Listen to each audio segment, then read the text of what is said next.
Madam Speaker, can the Honourable Prime Minister inform the House the reason for allowing Lottotech to have 2 draws per week, as he just said, when l'Alliance Les Peuples promised to stop the National Jugadere and budget 2015 and 2016?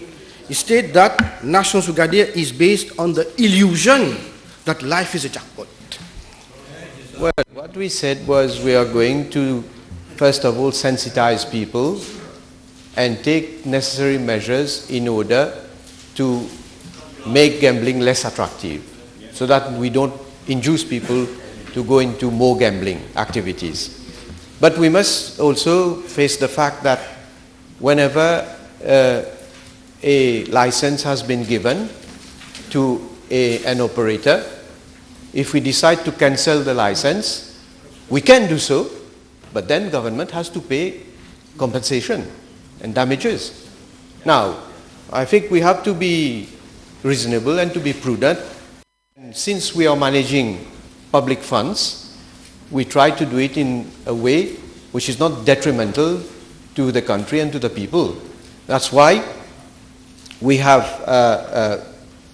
the measure that was announced in the budget to ban the scratch cards, but therefore has resulted also banning the advertisement.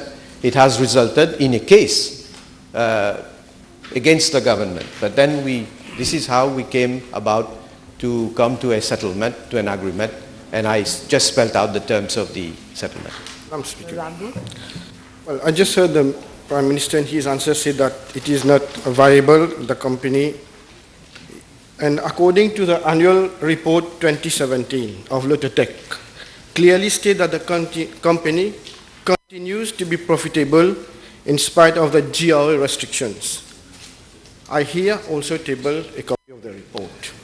Therefore, can the Honourable Prime Minister state to the House why a tapis rouge treatment was offered to Lottotech, like till 2029, the monopoly of the lottery operator, in return of a very meager 1% increase to the Consolidated Fund contribution? The Honourable has the cheek to say that a tapis rouge was given to the Lottotech. Let me remind him that when his party was in government, on the 30th of October 2012, the contribution of Lottotech to the Consolidation Fund was reduced from 58.01% to 46.16%. What kind of tapis is that, Madam Speaker? And in terms of contribution, what does it mean, so that people can understand what we are talking about? You know, the contribution of Lottotech Consolidated Fund. Let me give an example. In 2011, it was 844,500,000 and something. Okay? And in 2014, 2015, it went down to 2015 went down to 388 million. But let me take the figure of 2013, because that is more appropriate, and that was still when you were in government and you were Minister of Finance, Honourable Leader of the Opposition. So from 844 and something million, it came down to 605 million rupees. Now, I don't know if the Honourable Member is calling what we have done giving a tapis rouge, but that kind of tapis is tapis volant. May I ask the Honourable Prime Minister whether it was confirmed that the procedures were followed and this was also done in front of the court? I agree, Honourable Leader of the Opposition. This is why I stated in my answer that it was done before the mediation court. But then it is unfair for the Honourable Member of your party to come and say today that we had a case. We had a case before against the government, again that was settled before the mediation commission, and yet you say that now we are giving a tapis rouge. I mean, you have to be fair. This is my point. Reza Uteem.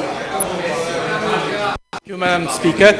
May I know from the Honourable Prime Minister whether he's prepared to table a copy of this agreement with Lottotech, and can he inform the House whether there is any clause there preventing GRA for a period of 10 years from granting any lottery license to any third parties? First of all, I don't have any problem to table this document and the relevant information before this House. And secondly, Madam Speaker, it stands to reason that there cannot be two operators in Mauritius. And that, but let me remind him, he is so new. It's good that I remind him. I was in government, MSM, MMM. We had at that time we were going to give the license at that time. And you know, one of the constants recommendation that there can be only one operator. I'm not saying that I disagree with that. I totally agree with that because there is room for two operators in Mauritius.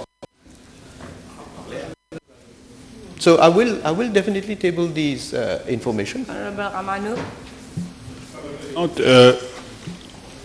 La publicité du Loto existe de plus belle, malgré l'annonce du ministre Lacheminaraydu dans son budget de 2015. Est-ce que je peux savoir de l'honorable ministre s'il y a eu un changement de politique à ce sujet? Madame la Présidente, il n'y a pas de changement de politique. Ça a été annoncé dans le budget, ça a été implémenté et la GRA veille à ce qu'il n'y a pas de publicité concernant les gambling activities. Next question.